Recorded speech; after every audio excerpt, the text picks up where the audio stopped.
Hey guys, the Year 1 triumphs for Destiny 2 are now available to work on, at least the ones that they've told us about. You can see the triumphs on Bungie.net or on the Bungie Companion app. Where do I start? The rewards. You can get an exclusive ghost, exclusive sparrow, and an exclusive emblem.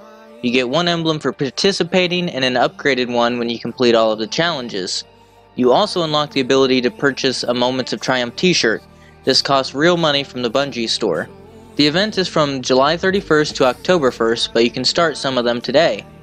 To get some of these done, you will need to own the expansions. And you need the expansions to play Forsaken.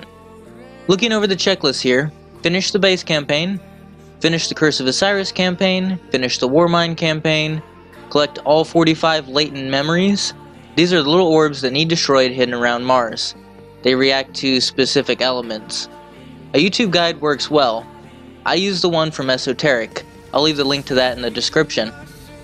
If you think you have most of them, go to d2checklist.com and you can see which ones you're missing by clicking on the uncompleted latent memory fragment number. This takes you to lowlydev.com and highlights the one you're missing on a picture of the director. Obtain 25 exotic weapons or armor. For that, just buy everything Xur has to sell and buy the faded engram he offers every week. You should have 25 in no time. Obtain Sagira's Ghost Shell. This one's something you want to start working on immediately if you don't have it done already. Curse of Osiris Lost Prophecy completion is required. It literally takes weeks to get these done. You have to complete all 11 prophecies and do grunt work grinding to charge the prophecies one at a time.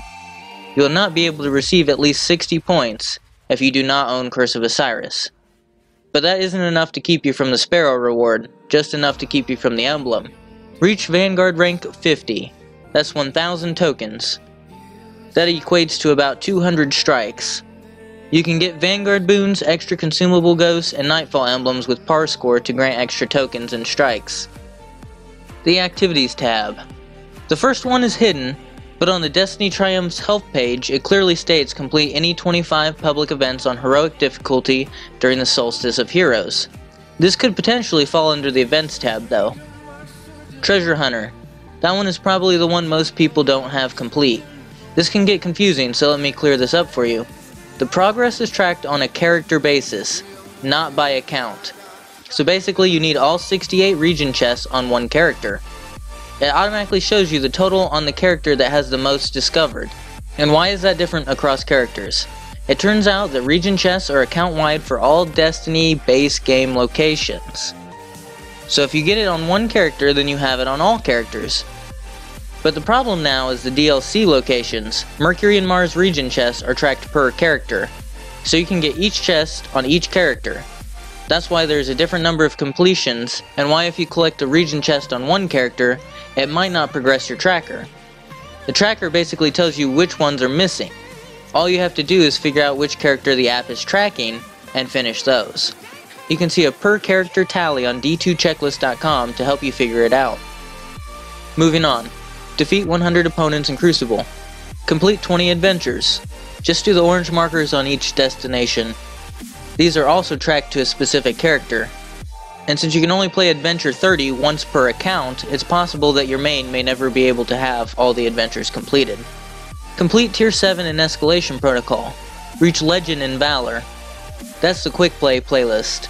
Right now there is a 3x reputation bonus until July 10th weekly reset. So that means you should do Quick Play as soon as possible. This also includes the Mayhem playlist. That should at least make it a little easier. If you're around 50% win ratio, it should take you around 50 matches to complete. Defeat Callus in the Leviathan raid. Use the Die in the Throne to spawn more Skull's Cheese and you might even be able to one-phase him. Complete Eater of Worlds and Spire of Stars raid layers. Spire of Stars can get really complicated at the boss. I believe that this tracks only boss completions per character, so make sure to complete both raid bosses on the same character. And the event ones are hidden. There were trackers added and new modifiers. Arms Master perks are probably related to Arms Week.